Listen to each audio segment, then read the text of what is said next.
Hi, everybody. Um, I got a few minutes early this evening. I wanted to come on and talk to everybody and see how you're doing. Looks like I have a possibility of guest. If you want up, you can talk to me. But hey, today has been interesting, hasn't it? Um, it's been wow. So we have to go back and talk about a few things. First things first, I spent the day just enjoying the Dodgers parade, winning back-to-back World Series. That was a stressful weekend, but a team effort, team win. Okay,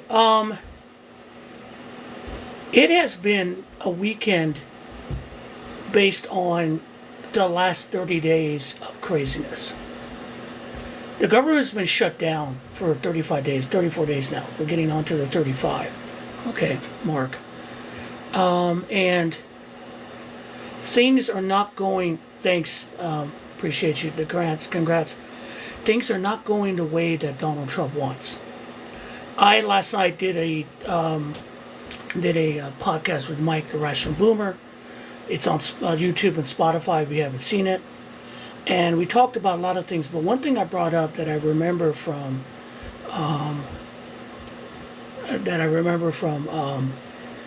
reading a Daily Beast article is that Trump is extremely shocked, absolutely shocked. The Democrats have not given up. The idea of the snap shutdown, is because he said it on the airplane while he was back overseas, that he thought that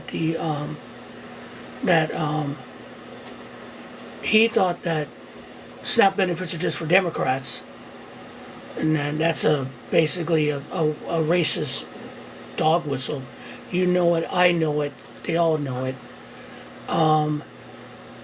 Racist dog whistle, and he's finding out that's not true. Because he doesn't do the math. He is based on all his stuff from 45 years of fucking trickle-down economics. Because, remember, the reason for all these videos we see talking about welfare queens and all that, they get thousands of dollars, they drive in Cadillacs, they buy steak and lobster. No. Those are all tropes that the Reagan administration did in 1980, or leading up to 1980, during the campaign to justify what they did later on. Trickle-down economics has never worked in 45 years. It was voodoo economics from day one. Okay, but what happened is that in order to do it, they had to show people that the people that were getting help from the government, from the war on poverty from Lyndon Johnson, was being wasted on parasites. And the majority of what they focused on were people of color in the inner cities. That's what Republicans did. And so they keep carrying on. Don't forget, it also was about crime. Remember the Willie Horton ads later on. So this keeps coming through and carrying through. So when Trump pulled the plug on SNAP benefits, even though they didn't do it the last time,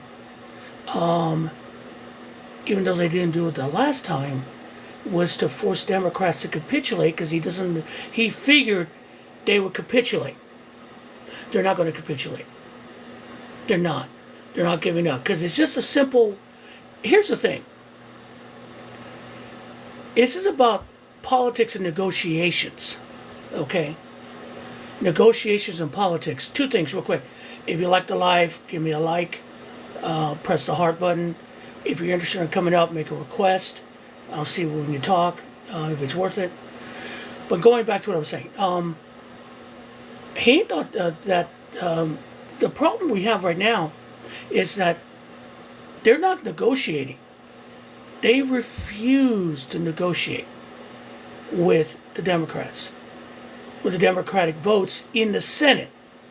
Because no matter what Mike Johnson says, keeps saying is, hey, this is all the Democrats' fault.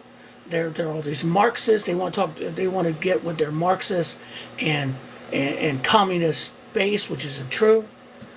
They even brought in the New York City election, saying because Hakeem Jeffries is now supporting Mondami, which he should as a Democrat, because that's the Democratic nominee. Oh yeah, now they're all a bunch of Marxists and socialists. They have no idea what that is. It's just a bunch of stuff out there. If you're seeing the live, share it. I'll see, and to kind of boost it up a little. I appreciate it. But it's like they won't talk. You always negotiate. Don't mean you have to come up with everything. The Democrats will probably have to give up the cuts in Medicaid to keep the subsidies for the ACA. That's really what they're asking. And then we could open the government. But Trump doesn't negotiate. For Trump, it's always been, and even as he ran his business like that, my way or the highway. You do what I want or no way.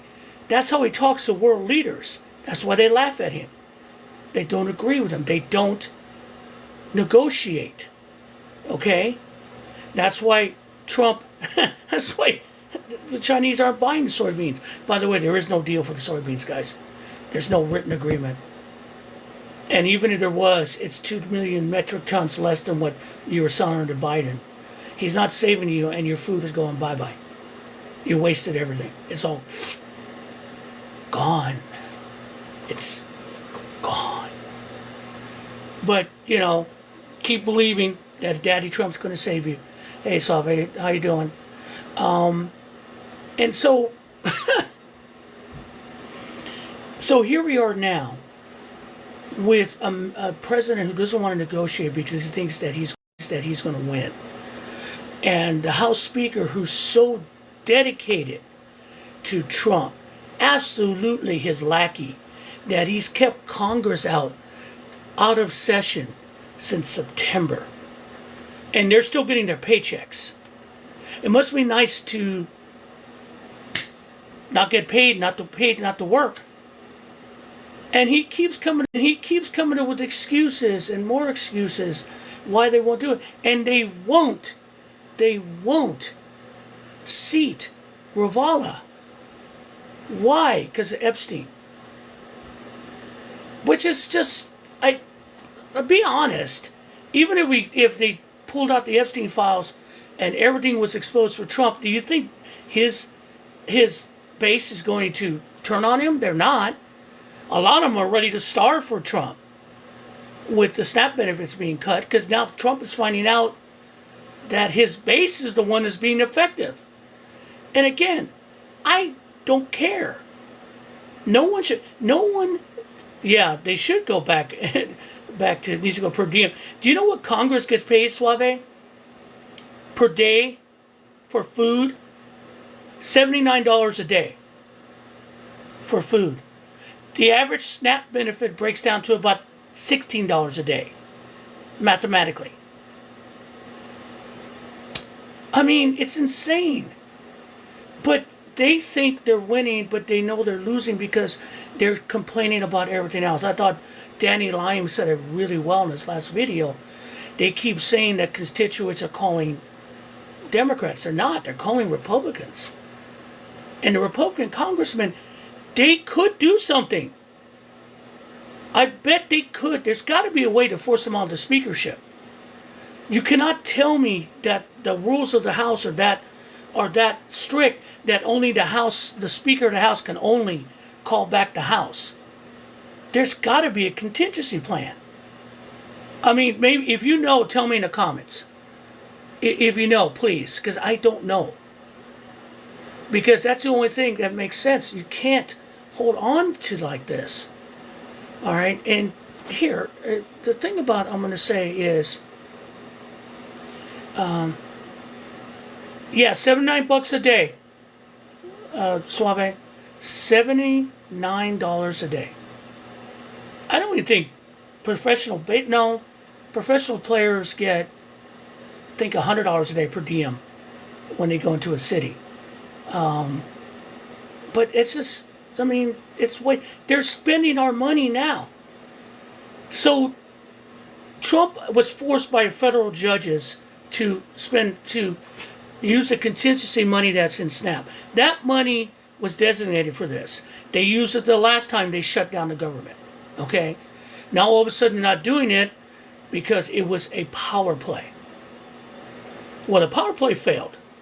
And you had to use it. And he used it, but he's using only partial. And they're going state to state.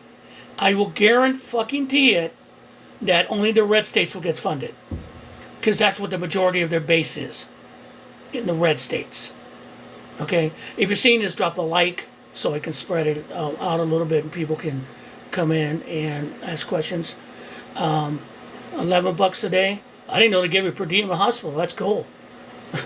$11. I mean, that's a kind of a cafeteria meal, counting what they're charging you in the cafeteria swap. But it's crazy. So, and now there are cracks going on in the Republican Party. Let's be honest, okay? Trump literally demanded that the Senate get rid of the filibuster. Okay? Now, if you don't know, the filibuster is just basically unending debate. The idea is that you have to, when you have a bill in the Senate, you have to vote to end debate. The filibuster says you have to have 60 votes to end debate to bring a bill to the floor to be voted on. Okay? Now, the old school filibuster came up in 1907, and in order to do it, you'd have to stay on the floor constantly. In order to get rid of, bring a bill to vote under that old filibuster, as long as people were talking, you would have to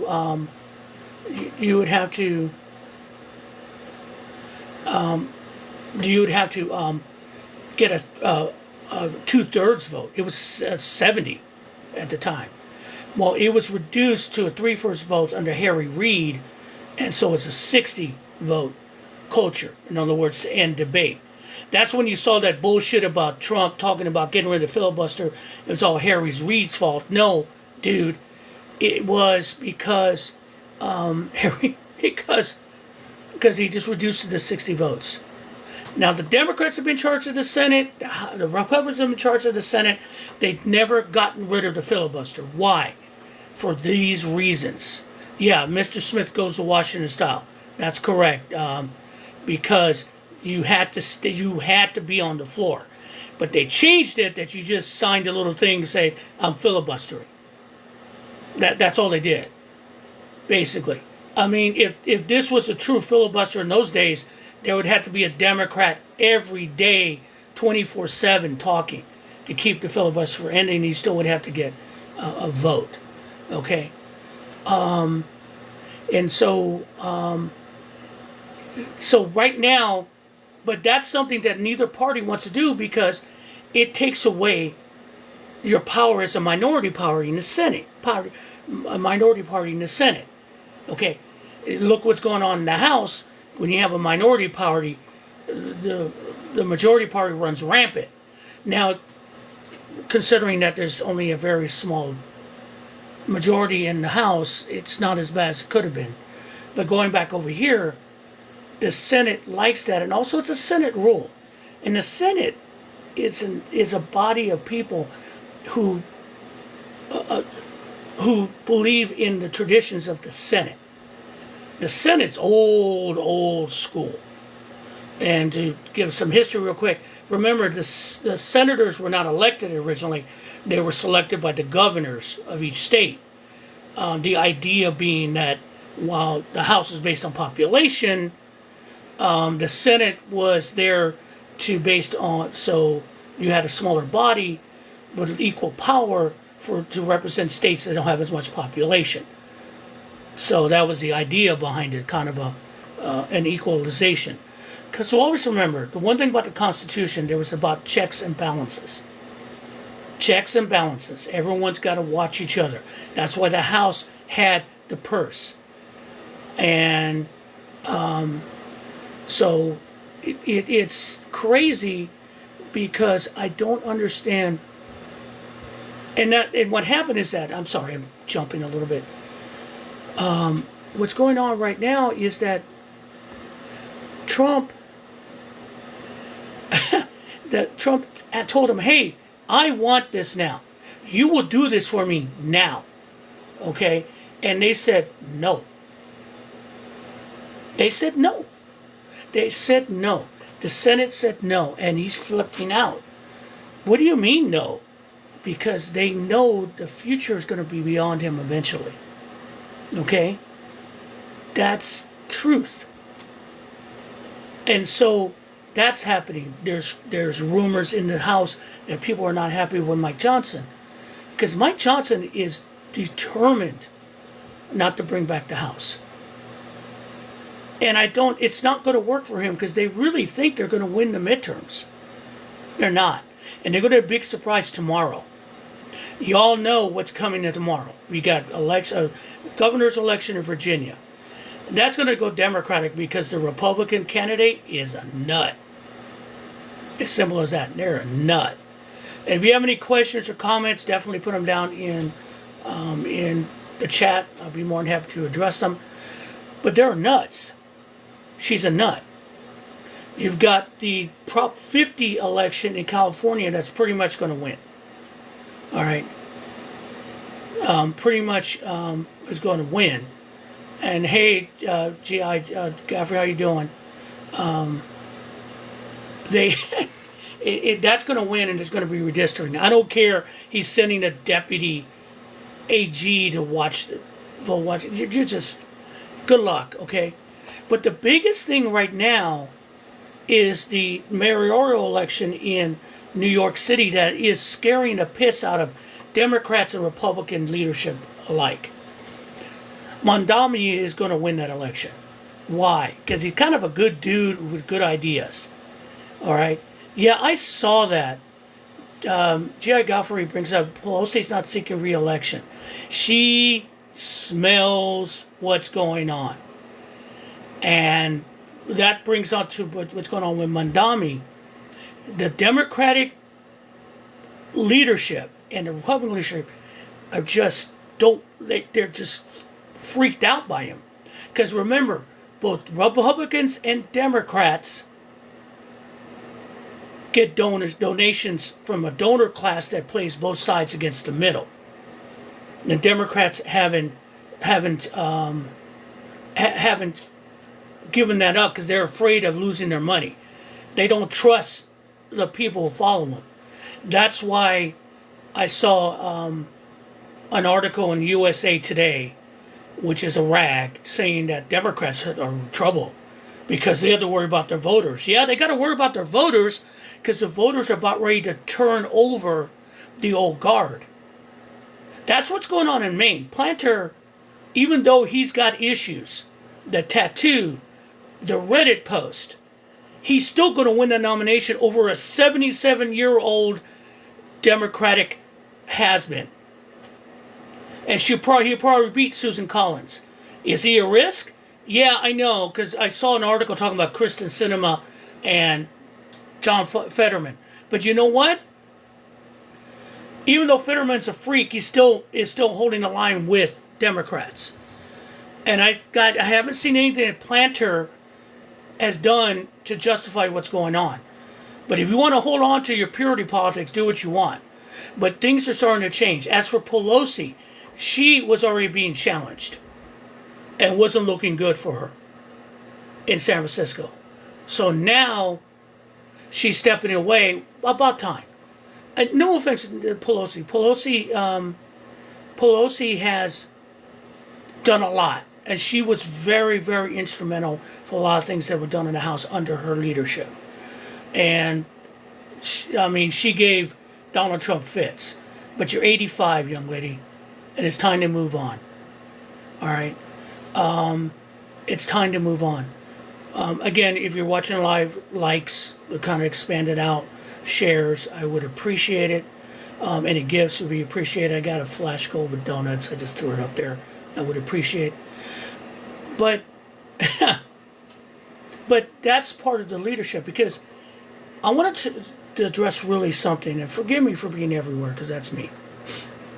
I saw the Lincoln Project, Joe Trippi, who's old school 90s Democrat, okay, was talking about their articles again.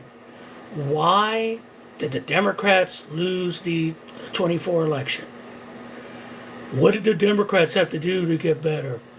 They have to change their message.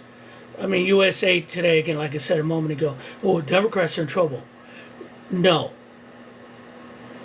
I don't want to hear about what happened in 24. It's done. It's over. Okay? I have my opinions of it. I can go on and for years about the far left, but I'm done with it. You know why I'm done with it? Because the world has moved on and changed. We are in a motherfucking war. A civil war right now. A cold civil war. Oh, thank you, Bo. Appreciate it. A cold civil war. And it's not the Republican Party. We are talking about a cold civil war with the oligarchs of this country, the rich in this country. Be you Republican or Democrat, if you're MAGA, you're a lost cause. Because I've seen videos of the fucking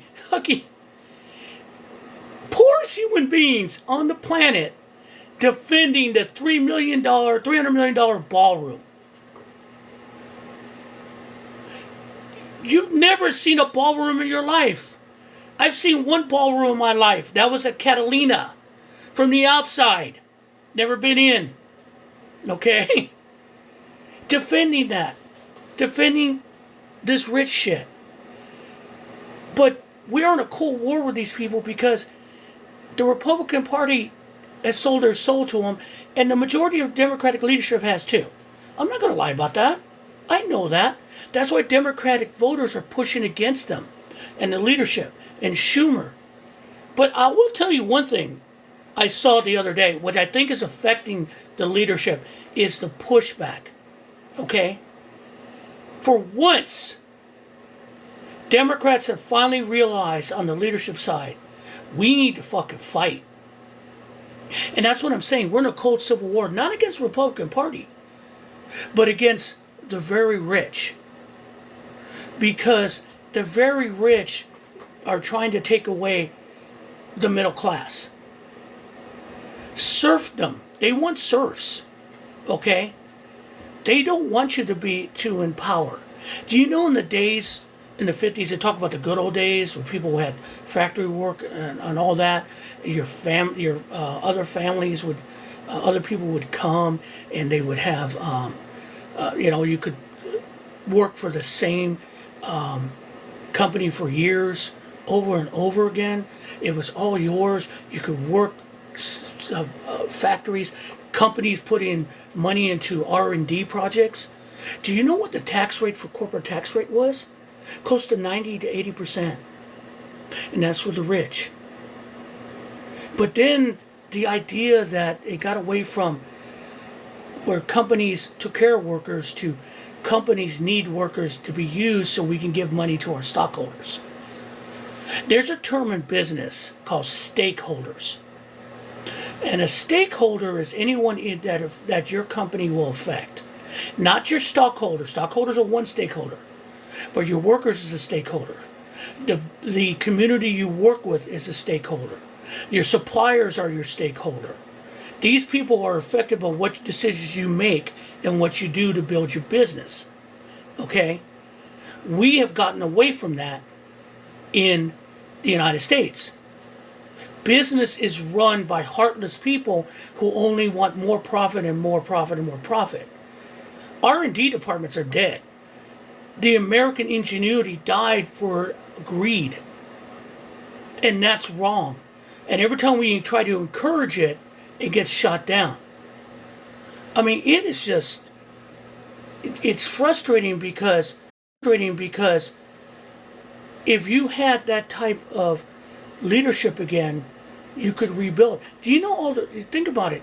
The first thing Trump did after he became president is he started to gut all the infrastructure programs in the United States.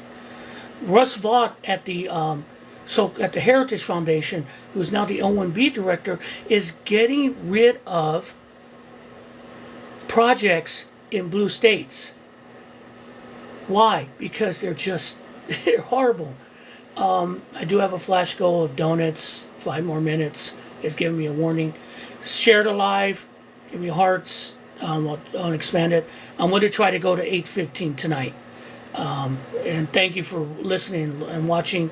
Those of you who already said have seen the podcast with Mike, thank you very much. I appreciate that. But they don't want partners anymore. They don't want partners. And it's sad because it drove the American economy. But now you have oligarchs who look at an Amazon warehouse, okay? Look like a Walmart. All these companies. You know, if you give someone a living wage with health benefits, it's only going to shave maybe 3 to 4% off your profit margin. I mean, that's statistically true. And then you retain people, and people are loyal to you, and they build that up because they have confused business with suppression of workers. A business should be a collaboration between workers and the dream of the person who is running the business. But that's what we got. And because it's been twisted, again, 40 years of Reaganomics, well, I'm still waiting. I think the rest of us are still waiting for that check. But they sold us because their guard up is culture wars. They got you mad about everything else. They got you mad about this, mad about that. I mean, the worst person to me will be Bill Maher, because he sold political correctness to sell his soul, to make money, but it made excuses for people to be hateful. You have a right. I would disagree. Capitalism can work in combination with socialism. Okay, with democratic socialism, where you still can encourage business and have rich people, but have a way to take care of the old, the poor, and those not as fortunate. It doesn't cost much to do that. It costs a lot less to feed the homeless, take care of mental health tax-wise than what Salt Lake City is building, or Utah is building in the desert outside of Salt Lake City. If you see that, look it up. It's a article in the New York Times. Salt Lake City is building a concentration camp to house homeless. They're going to house homeless. It's called an accommodation camp. Oh yeah, and then we're going to throw in some mentally ill too. Yeah, they're supposed to help them. No, it's a work camp or a concentration camp. Because instead of coming up with a way to help people, they're just going to get them out of the sight. Get them out of the way. Trump believes that homeless people are just like trash on the street that needs to be removed. He calls them that. And people feel it. Again, the lack of vision of people, or the lack of empathy that has basically run now through the bloodstream of the United States is wrong. And I just did a video today, you'll see it on TikTok, where I refer to myself as a rogue Christian. And I'm going to tell you why I'm a rogue Christian, okay? Because I do not go to church. I don't profess to be part of a denomination. I am a product of Catholic school, everybody. Yes, I'm a recovering Catholic. And I hold on to a lot of those beliefs. Later on, my mom left the church, and she literally went evangelical for a while. This was back in the late 70s and 80s, okay, when I was younger. Yeah, early 70s, yeah, late 70s and 80s. Let me make it clear about evangelicals. They are a cult. Those people are devoted to their leader, not God. Found that out. They're weird people. They collect people. All right, it is a cultish thinking. And they don't believe in the teachings of Jesus. They believe in power, okay, and money. Always, one thing I will say: the Righteous Gemstones. And it's a hilarious show on HBO. Is it's crazy. It's funny and it's crazy, but it's almost realistic for these mega churches, because they take and take and take and never give. Quick question: any of these mega churches doing food banks for people who don't have SNAP? I'm asking. A lot of people put out a lot of money to help other people right now in this time of need, but I haven't heard shit from a mega church or a lot of churches. Are there? I mean, tell me in the comments, because I don't know. I'm not going to be totally just out of the stream on it, but it doesn't make sense to me. Okay? Your job with your tithe is to support your congregation and to support the community around you, as Christ wants you to do. Jesus, feed the poor, feed the hungry, welcome the stranger. These are all things, grace, forgiveness. All right? But and Bo, I will say this. If they did that without politics, I don't mind the tax exemption if they give to the community for that money. You see what I'm saying? You don't need a mega church. You don't need that. I mean, I don't get that. It makes no sense. I mean, yeah, that's true. G.I. Jeff, Calify Race. The Church of Satan is doing more than any mega church. You know what? You have to remember one thing about the Church of Satan, okay? Or Lucifer. Lucifer Morningstar was a guardian angel, was an archangel that fell. He's still an angel, product of God, okay? He just didn't agree with God, and so he fell. But the point is, those people are caring about the community, what the rest of you are doing. And for me, I mean, if you can do as much as you can. If you can help, great. If you can't, I understand. But don't be like all these people I see right now, all these fucking videos of these judgmental people talking about, well, when I was done, I never took government help. Guess what, dudes? I did. And I was at the end of my rope. I tried not to, but I did it. And if you haven't seen me before, I'm going to tell this story real quick. I lost my job in the Great Recession, tried to hang on best I could, but I had to ask for help. So I went to apply for benefits, welfare, food stamps, the whole 9 yards, because I had to. So I'm in the LA County, the place to apply, Department of Public Service. I try to remember what it was, Social Services, and fill in the application. And it was everything I thought it would. I mean, there's a whole bunch of people in there, young kids, people with kids, bulletproof glass, okay, filling out the application. And this is where empathy is really important that we lost. I gave the application to the lady behind the glass. It was a nice black woman. And I was just despondent. Sitting there and put my head against the glass, and she goes, honey, what's wrong? And honey, what's wrong? And I go, hey, I mean, I lost my job. I didn't know I was going to be here. I didn't know I would get this far. And this is what the woman said to me. She said, did you pay taxes? Did you pay taxes all the time? I go, yeah. Okay, so then, dear, this is your money to help you here. Don't worry about it. You paid for this. And that moment of empathy, that moment from a government worker who has probably dealt with shit all the time in Los Angeles County, gave me that. And I never forgot it because it told me that I was okay because that system was designed there for me and others. I put money in it. If I used it, great. It's like insurance, you dumbasses.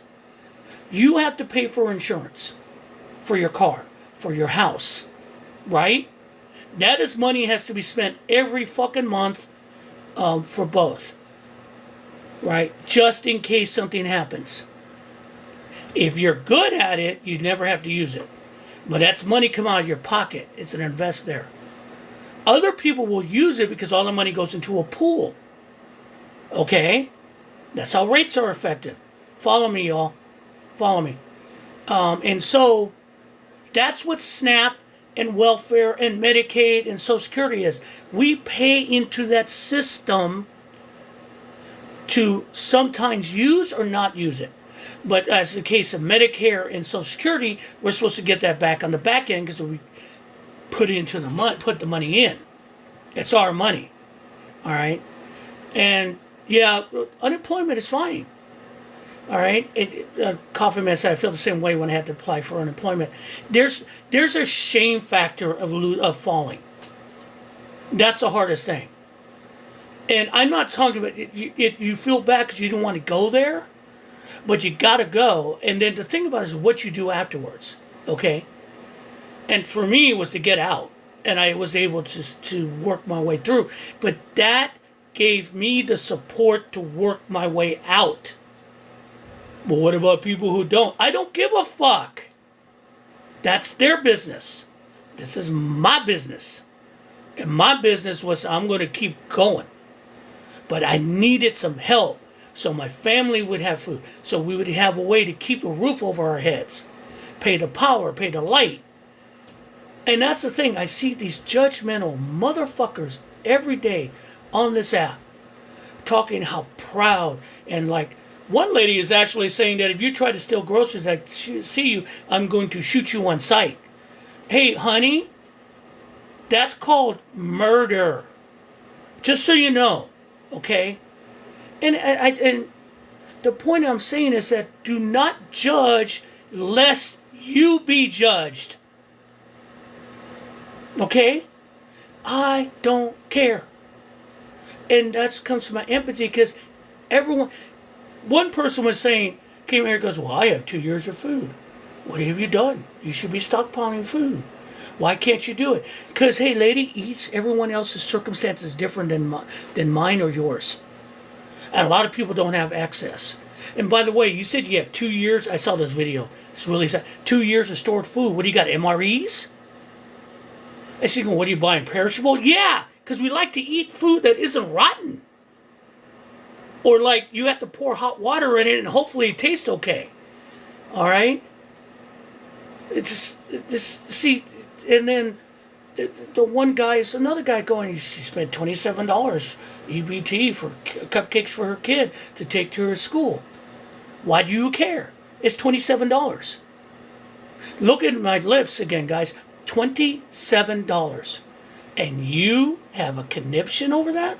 And no, people don't get $1,100 a month for food stamps, and they're not living for free off the government, blah, blah, blah, blah, blah.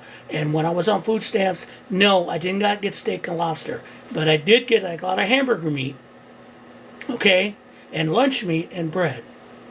There's nothing wrong with it. Oh, yeah, and occasionally, yes, maybe we bought something a little different. But you see people just sad because you think. Lyndon Johnson said a good thing during the war on poverty, that a poor white person will empty his pockets out for a rich person as long as they can show them that they are better than a poor black person. You know, And yeah, Coffee Man's right, but that same person doesn't have any problem with corporate welfare. Let me give you a quick number on that, Coffee Man. Okay. Our taxes per year, $670 of those taxes go to support the loopholes and the wealthy's tax cuts. For SNAP, $360 a year. You see it? That's stupid. And I don't understand, I will never understand you to be judgmental about someone else's situation. Stop it. Because that's not Christian like. A lot of you are Christian. You're not Christians, you're fake Christians. And as I just dug myself a rogue Christian, I'm going to say this in the most unchristian like way. Fuck you. Because if you believe that, you are not serving Christ. You're not. Sorry, wrong. You should be encouraging people to help others or helping them yourself. Is to understand someone's problems, all right, to help them through. And that's what's missing in the United States right now. Donald Trump and the Trumplicans and MAGA and literally the Republican Party for decades has literally sucked out the empathy in this country, the feeling, because everything has to be, we're going to own you or be more important. You care about things you shouldn't care about. Same-sex marriage, transgender, who cares? You care because you need to feed your hate. You feel, and this is a product of those people not understanding, not happy with their lives as it is. And so all they have left is to hold on to things that they can relate to that makes it easy for them to deal with. And hate is easy. I mean, I'm going to go nerd on you. You know, the dark side is easier. It's hate, anger, fear. Hate the other, slap the other person, push them down. That's easy. Then loving someone, bringing somebody up, working for them, fighting for them, standing up for them. That's the one thing. Everyone talks about heroes. But if you were to walk the right life, you are a hero. If you're taking care of your family, if you're caring about your neighbor, if you're not being an asshole, you're a good person. Not everyone slips. I'm not a perfect person, but that's the point. As when watching those people just put out judgment after judgment after judgment, it's sad. Because that tells more about you than the people that you're passing judgment on. All right? And the other thing too, look, if I hear one more idea, one more word about someone saying you should get a better job, tell me where. Okay? Manufacturing still is non-existent in the United States. Okay? It's still non-existent. It was rebuilding up under the Biden administration. It isn't anymore. Trump's been pulling the plugs. Now and he lies about that. You saw on his trip back, he's saying that Toyota is putting $10 billion in the United States. Toyota is saying, no, we didn't. We're going to maintain what we have in the U.S., but no, we didn't. And their hate and racism cost here in Georgia $500 billion Hyundai battery plant. No, they're not coming back. No, they are not coming back. I don't care how that Brian Kemp is still out in the country trying to schmooze. It's not going to work. Oh, hell no, it's not working. You're over. It's so over. And the thing about, quick note on Brian Kemp. When SNAP looked like it was, SNAP is not, when the Trump administration said, sorry, it's not an administration, it's a regime. They are not administrating laws or administrating the government. They are just going with making edicts. They are a regime. And I gotta keep saying, when you refer to this Trump presidency, it's the Trump regime. Okay? Please just remember that. That'll help you out later on. Also, so what was I about? So he's out of the country. So when they knowing that 1.3 million people in Georgia use SNAP. Oh, by the way, a lot of them work. They're not jobless. You freaking idiots. You keep saying, well, they're just lazy to get a job. A lot of them have a job. Did you notice that Walmart is pushing to get the government open because they get a good amount of their money from SNAP that people use, even their own workers, because they don't pay them enough a living wage, because they don't do full-time workers. They do part-time workers so they can get away with that and not give them health care too. Because that's where the double whammy comes in, and I'm going to address that. Let me talk about Brian Kemp before I lose my train of thought. So Senate Democrats sent out to Brian Kemp, hey, we are sitting on, in this state, a $14 billion surplus. Well, God, why is Georgia sitting at a $14 billion surplus? Because they don't pay for any kind of services here in Georgia. They don't. No, they hoard that like a fat dragon with coin. Okay? And they ask, hey, we can use some of that surplus to cover the SNAP benefits that the government isn't doing. Okay? And recover it later. He said, when will it end? And his saying is that, well, we covered that, we got to cover this and that. No, I'm not going to do it because I don't want to go down that rabbit hole. I will say it once and I will say it again and again. To vote Republican is to court death. Using that line from the first Avengers movie at the end. They do not care about you. They will never care about the American people unless it gives them something. And their campaigns are all still the same. Okay? We're having a Senate campaign here in Georgia for John Ossoff's seat. He should win that handily. If you don't know who John Ossoff is, please look it up. He's a senator that was elected during in 2020 during COVID, him and Raphael Warnock. And he is a brilliant man. He's done a lot for Georgia. He's done a lot for the country. He's trying to still do. Same for Raphael Warnock. But looks like one of his political opponent is going to be a Republican House member named Buddy Carter, who is so MAGA, it's ridiculous. He hasn't done any legislation, but he's got a lot of money from dark money, and he's been putting out advertising about he's the MAGA warrior for Georgia. Now he's talking about, I'm going to fix health care, I'm going to do this and that. He ain't done shit. And he ends his commercial with a picture of Donald Trump, saying that I am a Trump warrior. Yeah, it ain't going to work, dude. Georgia's purple. And I don't care how much they're going to fuck around with the election here. John Ossoff is going to win the seat again next November. Because you have to be an idiot to vote for an idiot. Okay? And I'm not an idiot. And a lot of people are not here in this state. So, that brings us back to a lot of stuff. I was trying to see where we were. But it's all about what we choose coming up. Okay? And I think tomorrow is going to be very indicative of what the Republicans have to look forward to in the next few months. Because I don't know if they're going to open the House or open the government.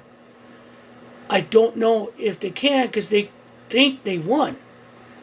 And that's a scary thought. Because here's a couple of things I want to lay out. Federal employees still aren't getting paid. Money is not flowing into their paychecks. And there's been close to maybe 100,000 layoffs with many of corporate entities like Amazon. Let's see here. Is he up in 26? I'm hoping Lindsey Graham will get a boot. Yeah, Ossoff is up in 26 because he got elected in 20. So this is his term. Lindsey Graham, I think he's later because I think it was a year after, so I'm not sure. But Lindsey Graham, now South Carolina is, I don't know. I could say we're purple because of Atlanta, and a lot of the, like me from California, have moved in here. But yeah, I don't know. Lindsey Graham's going to die in that seat like Strom Thurmond did. Honestly, that's my opinion. But it's what we're going to do next, because we are dealing with people who are unreasonable, who are desperate, and desperate people do stupid things. And the stupidest thing you're going to do is to keep this government shutdown going. And what it's doing right now, because they keep hiding this shit, okay? Let's talk about the economy real quick, all right? Scott Bessent, who was the Secretary of Treasury, who was some kind of hedge fund manager, but from the way he's talking and the way he talks about the economy, man, I wouldn't give him a penny to invest for me. That man has no clue of what's going on in the economic world. There's no way he made money for people. He inherited money. There's no way he did, okay? Because he doesn't talk like a hedge fund guy. He talks like a very rich person who got money when he was 13 and let the interest build. Okay, honestly. But he is saying some sectors of the economy are in recession. You think? And here's the thing: they keep freaking hiding. Sunday, or this weekend, the Federal Reserve put out $20 billion in emergency loans to banks. Banks are losing their liquidity. What does that mean? It means that every time you get deposits in your paycheck goes in, or that's cash on hand. Okay, that's your cash you're supposed to get out of the bank as a representative. But what happens is that money sits there, but it's not real money. You have to get it out of the bank, and the bank has to have it on hand. How does the bank have it on hand? Because when they loan people money with interest, those payments go back into the bank, collected by the bank for the loan. That's their cash. Their profit comes out of the interest rates, and then they're liquid. And that way you can get your money, because that's how they pay. That's how they pay their depositors and interest on the deposits. Okay? What's going on right now is that repos are highest level since COVID. Their foreclosures are starting to rise up. That money that goes toward loans are not being put into the banks, and the banks are short on cash. And they don't want this to come out because people will do a run on the bank. I mean, they are limiting the amount you can withdraw. I remember during COVID, they raised it up. Now they're reducing it. Why? Because they don't have the cash. They don't have the money. They don't have the money. And ladies and gentlemen, a banking crisis? Well, here's the thing about banks will probably get another bailout. That'd be great. What do you have to have in order to get a bailout or to save the banking system? A working fucking Congress. Because the Trump from his White House cannot write an executive order to give out money. The Constitution doesn't work like that. It all has to start in the House. And if the House is not in session, how do you bail anyone out? You do not. And they don't move, because that's something that has to be moved quickly. You have to do something fast. You have to stop the free fall. But if the Congress is not in session, and it's going to take them forever to come up, things collapse like that. And that leads to runs on banks. That leads to hyperinflation. That leads to a fucking catastrophe. And the one thing we have to understand about this regime is that the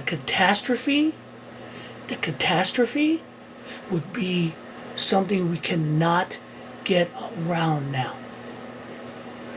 Because there's too much incompetence running the government. You think Scott Bessett's going to save us? Howard Lutkin? Hell no. They're just Trump on sycophants. Everyone on that motherfucking cabinet are sycophants with no skills. Okay? I mean, the air traffic controllers are not getting paid. They're already having delays because a lot of them have to take time off because they got to figure out a way to eat. and take side jobs. And what is the Department of Treasury, the Secretary of Transportation's thinking he's going to do? He said, he's when people said, he goes, well, we're going to fire him. You're going to fire an air traffic controller. Who are you going to replace him with? I mean, who are you going to replace him with? No one. Hold on one second. I got to do this to justify my audio. Okay, there we go. Damn, TikTok.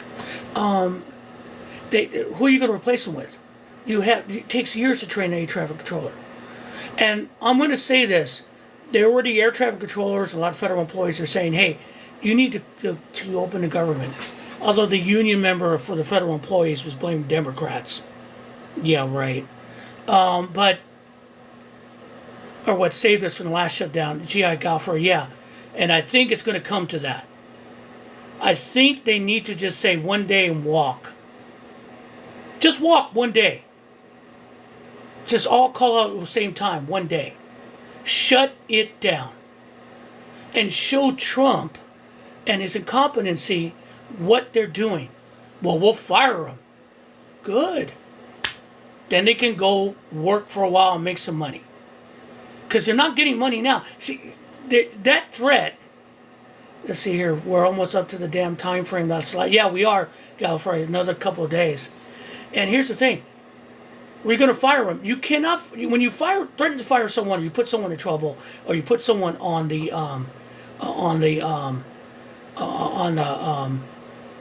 notice that if you don't do this, you're going to get fired. It's because you're going to lose your source of income and your health care. Okay? You cannot threaten to fire someone who's not getting paid now. I'm going to fire you. Great. I can go work and get something because I need to feed my family and myself. Okay?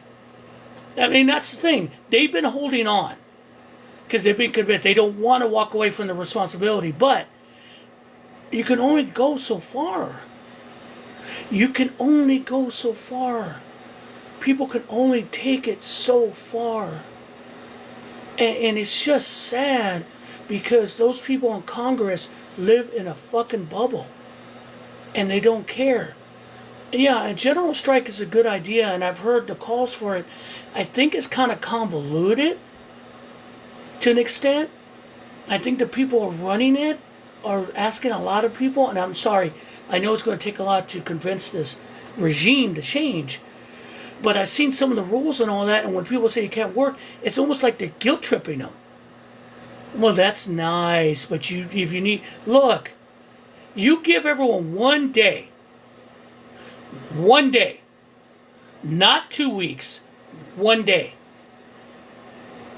And watch what happens. All you need is 1 day. Not 2 weeks. Not all that. 1 day. Oh, they don't have to strike. They should call out sick for 1 day. 1 day. Just call out sick. Don't do anything. Don't spend money for an entire day. You see, you can do that and eat what's in the house. You can do that and just settle in. All right? Well, don't watch TV. Oh, you can watch TV. That's fine. You could just relax, read a book. 1 day. If you can get 80% of the country to stop for 1 day, what would be the reaction to it? I mean, think about it. Because I keep seeing those videos. It seems too convoluted for me. Yeah, you might not feel well. Exactly. And the point I'm saying is 1 day, guys. You're overthinking this. 1 day. And watch what happens. And if it doesn't work, great. Just the next day everyone goes on. And then you plan it 2 weeks later. 1 day. You can't do... They're asking everyone to stop for 2 weeks. No. People can't do that. They can't. I'm being honest, all right? They can't. But 1 day, spaced out, yeah, because then people will get the idea. And then they can hold on to it. Well, what do they fire you? How are you going to fire me? If I have to sick time or I'm sick, I'll go get a note from my doctor. The point I'm saying is, if you're going to resist, I get it. But don't become complicated on the resistance because you want to make some highfalutin point. The point is, we matter. Let me show you what happens one day. And that will make a message. We don't need 2 weeks. I mean, I really think that a lot of what you saw with the No Kings protest, the reaction to from Trump and everyone, was because they were pissed. They were pissed. How dare you not like me? For that, I'm going to knock down the East Wing. I'm not going to give snap. Yeah, that'll show you. Remember, we're dealing with a child. Okay? The No Kings protest bothered him immensely. He doesn't say it, and all the magazines becomes, no, it bugged him. It fucking bugged him. All right? And don't buy into that bullshit that Bill Maher said, we're the black folk. I didn't see any black folk. Why does it bother you there, Bill? You know why black folks didn't show up? And I agree with them. If they had, then it would have been violent. The police would have had an excuse. Oh, no, well, yeah, they would have. Sorry, that's the truth.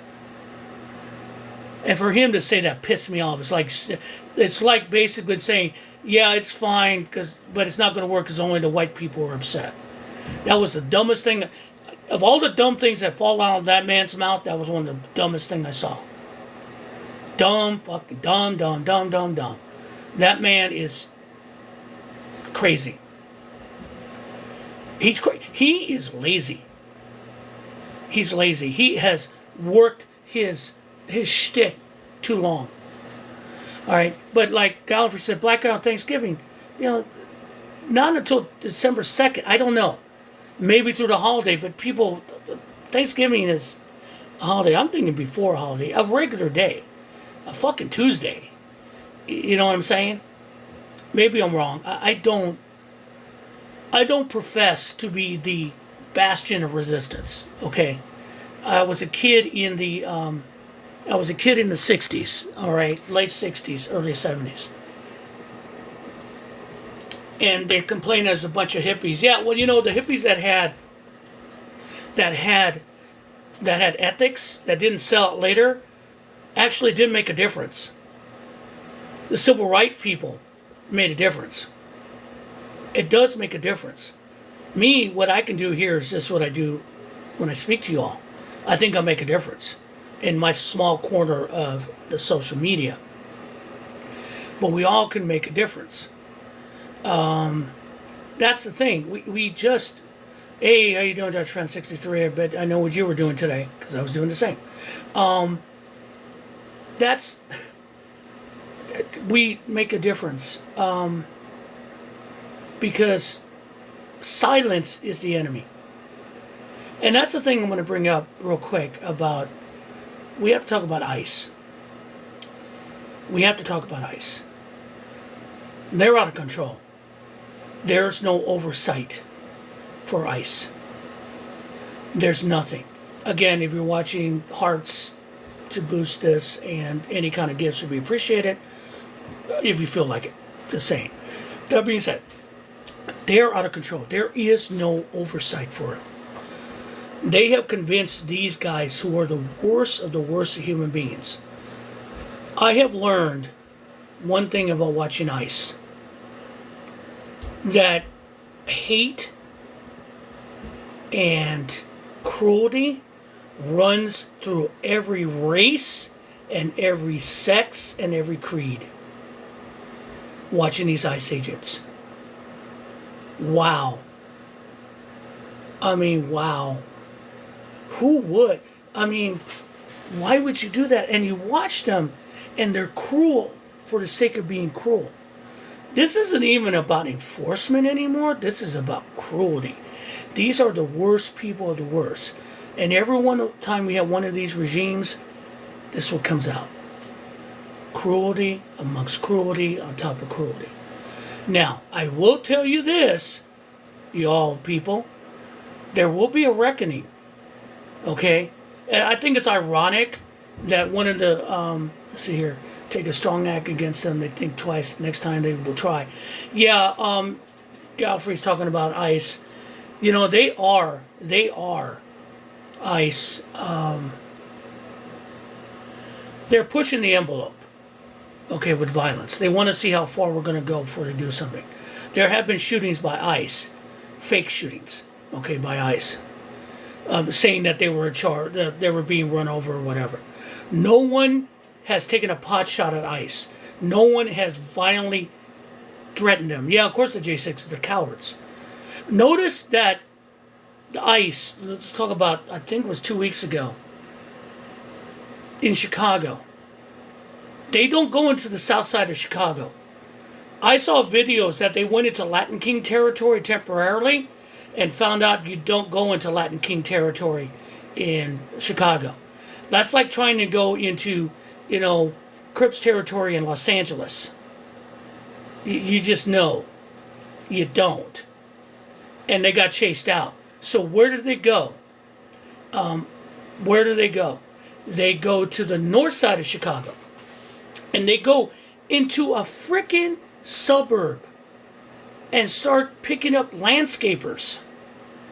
Anyone that looks brown, cutting someone's grass. That's not a criminal. That's someone trying to make a living. Well, they, you know, what if their papers aren't right? Then they should go to court. They should have a right.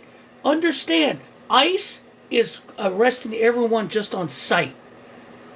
You've seen the videos of people just protesting in front of ICE facilities getting tackled and dragged in for no reason.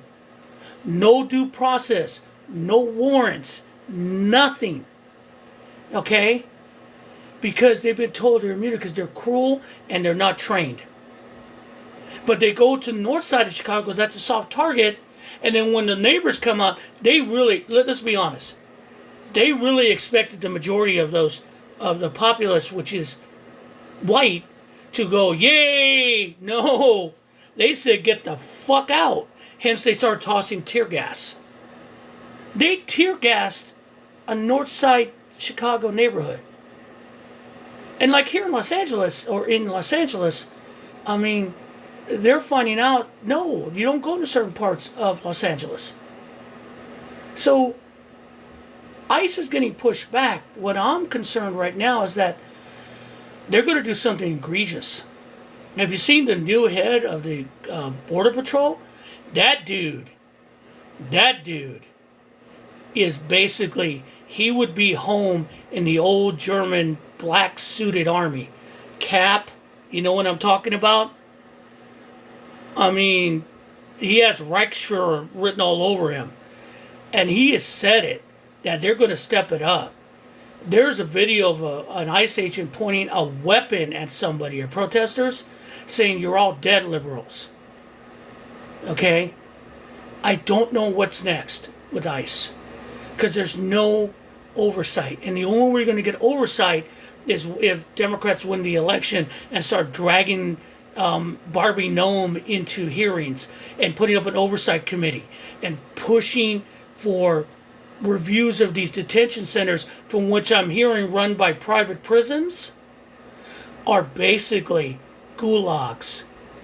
People not being fed, people being abused, atrocities. It is disheartening to hear the stories coming out of there. The abuse, the shackling. And no one does anything because they think it's justified. Why? Because like before, they consider those people not human. Golfer, do you think the dude that bought Dominion would be a factor on voting? I don't know. It counts up to the counties what they want to do. If they have a contract with Dominion or Liberty Voting, whatever they call it now, they may be stuck. If they have enough time, to get rid of them, they can think about another way to count votes. I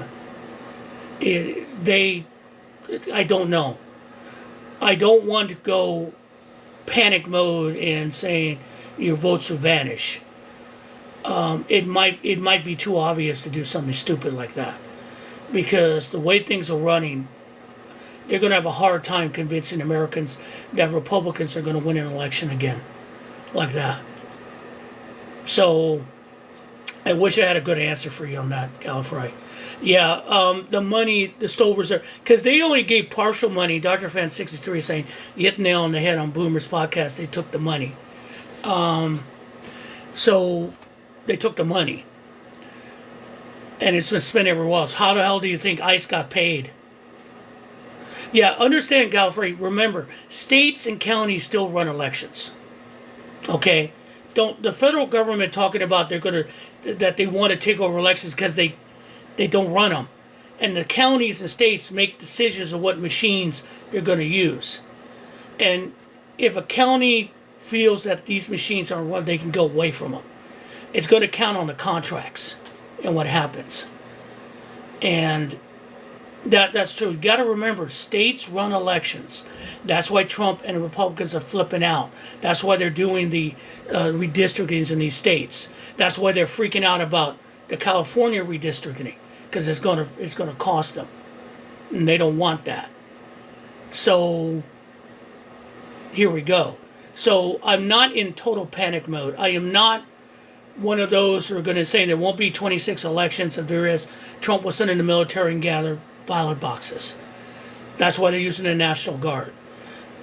I will say that paranoia is up. I saw that video of kids in the middle of an open field in D.C. during Halloween night celebrating the National Guard, and D.C. police showed up and started to abuse them, trying to arrest them. And they said, why were they arrested? They were arrested because you're paranoid.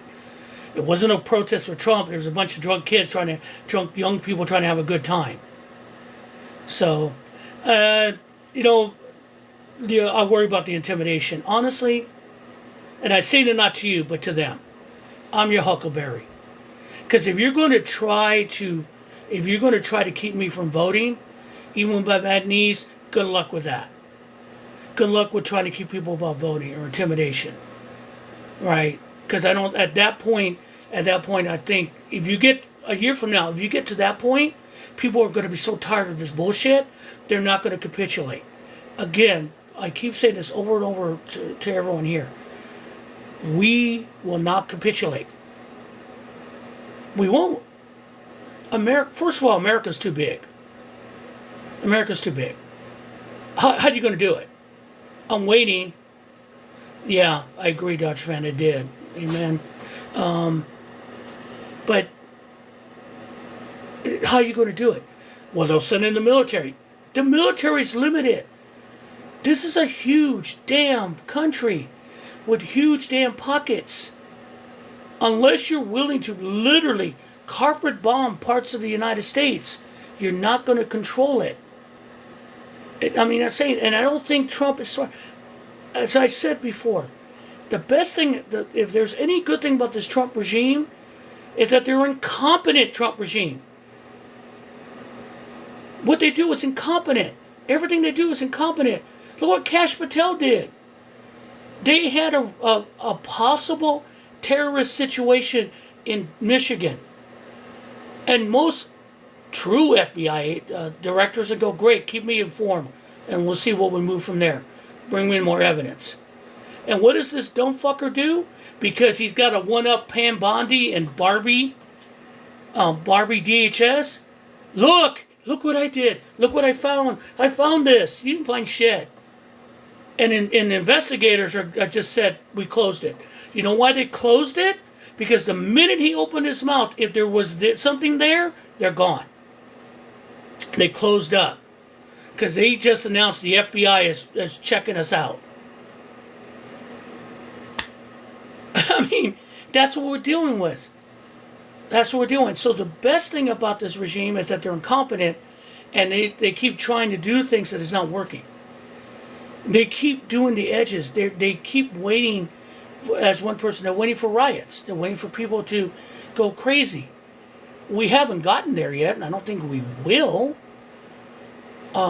because you haven't pushed us too far. But one of the reasons that they're funding SNAP now is they're realizing starving people will cause you problems.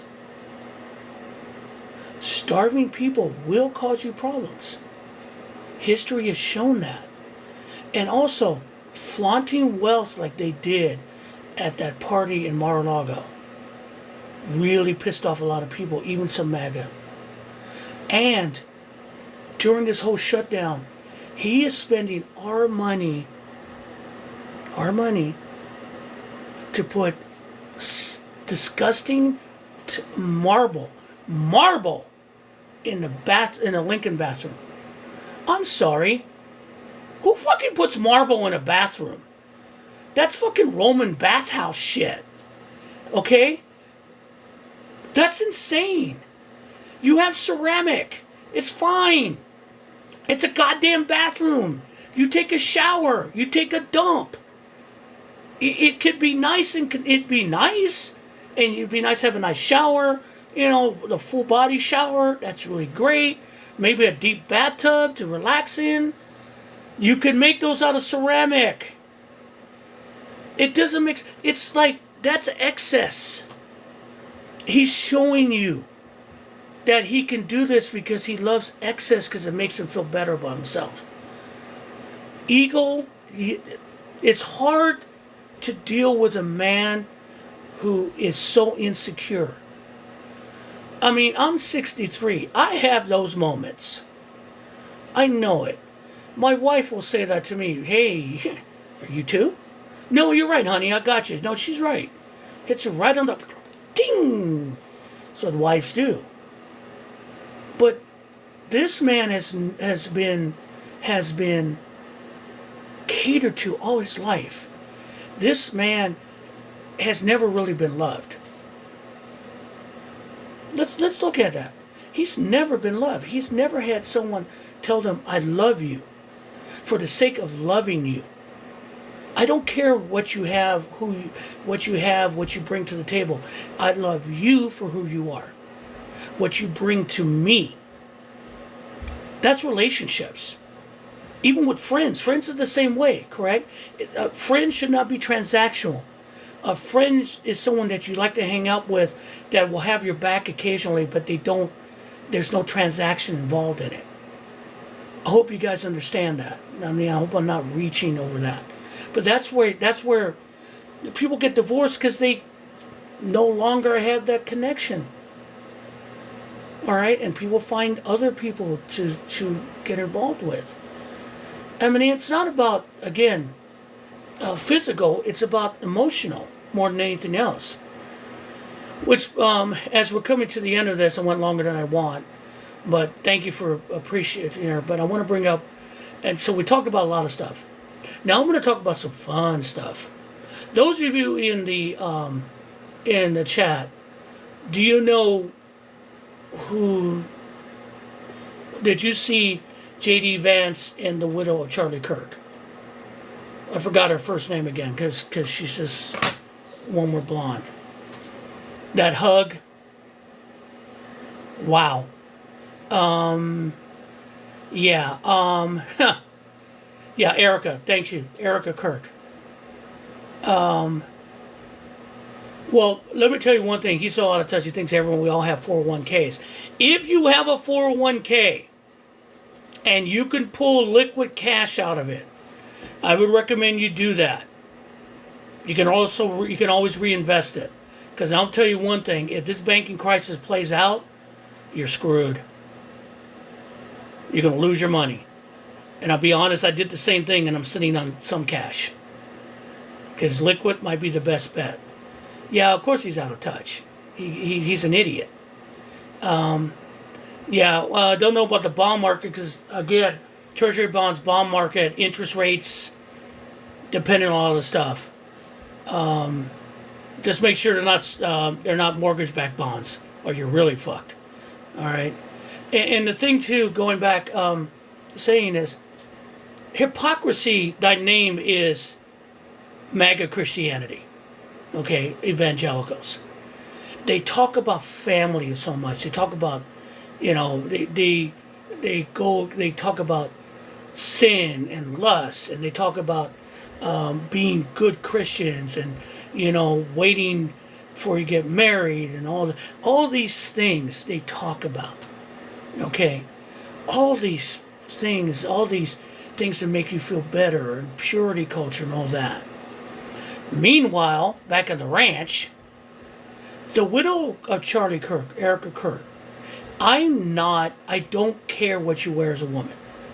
I want to preface this. But I've dealt with women in positions, okay? And they project power. And when they project power, they dress appropriately. Usually a pantsuit or a business attire, okay? And I say this because the men are the same way. If you're in that type of situation, you dress appropriately, okay? I'm watching that CPAC thing, and that woman is in a pair of tight leather pants, and I'm like going, that's weird. And I'm not talking about that she's a recent widow. I'm talking about you're supposed to be in charge of your husband's creation, and you're at CPAC, which is a big deal, and you're dressed like that. And that threw me off to begin with. But then she introduced J.D. Vance. Now, I've heard introductions over my years. When you're introducing someone, you can get excited, you can hype them up. But man, that was cringy. And Vance's wife was in the audience, because that should have set something off. But then it gets even worse. And then when he comes out, they hug. Ladies and gentlemen, the only thing missing from that hug was that she didn't wrap her legs around him like a pole. That hug, the running through his hair. Yeah, I grant conservatives' dress has changed, but not that bad. Okay? Not that bad. No, I'm sorry. No. There's conservative dress code, and then there's... I'm not going to say it, because that would be too far. I'm not going to say it. But that was bad enough. But then the speech that J.D. Vance came, talking about his spouse, saying that he's trying to get her to switch to Christianity, a Hindu. Wow. That was disrespectful. That was disrespect, period. You just disrespect not only her, but every Hindu. Okay? That was just sad and ridiculous. I never understood that. Okay? And he got some heat for it, but he dismissed it. But I'm going to tell you this straight up, and I did this in a comment on Aaron Parnes' video about this. Usha Vance, J.D. Vance is a chameleon. He doesn't believe in anything but J.D. Vance. And J.D. Vance's job is basically to make sure J.D. Vance gets as much power as he can. When he was a Democrat or a liberal, marrying Usha Vance was great because that's a mixed race thing. Look at me, white man, colored woman, woman of a different religion. Look who I am. I am tolerant. Now that he's in the white supremacist Christian Christo-fascist sphere, Usha don't play. Usha does not play in that sphere. She is a liability and a hindrance, and he has mixed race kids. Oh dear God, help us all. You know I'm right. So his move is to basically if Usha won't become Christian, then he will divorce her because she won't do what he wants, and in swoops blonde hair, blue eyes, and she's accepted. Because if dear leader shuffles off this mortal coil, he's got to figure a way to hold this together. Because you know and I know J.D. Vance is hated, despised, because they know he's fake. He can't hold this together, and he will not be able to hold it together. And Erica Kirk gives him an opportunity to hold it together. And if it means costing his first wife and their kids and his kids, it's worth it to him. Because the problem we have right now, power means everything to these people. Power means everything. No empathy, no love. It's all about power. And that's something that we have to fight now. Because that's the thing, the people, why we get upset every day about all this, why we look at it and go, fuck, oh my God, what, why, who, where, is because we care. We care. We care. I bet a lot of you people who've been through this or been through my life right now or watch me do care and have helped other people. I know the majority of you have. I'm pretty sure of it. I'm guaranteeing the majority of people who follow MAGA have not. Because they don't care. But we should care. Because Jesus told us, care about your neighbor. You know what I mean? Be your brother's keeper. Keep a look on him. You know? That's what we should do.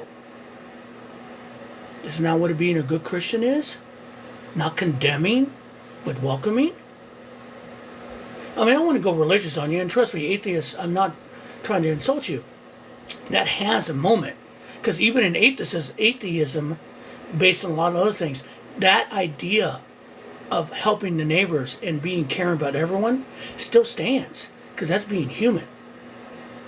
What I hate is the hypocrisy of J.D. Vance and the evangelicals and the Heritage Foundation and all these things that we say they're Christ-like, but they're not Christ. They're not Christ. They don't believe in the base believings of Jesus or the base believings of humanity at all. That's the thing. Humans care for other humans.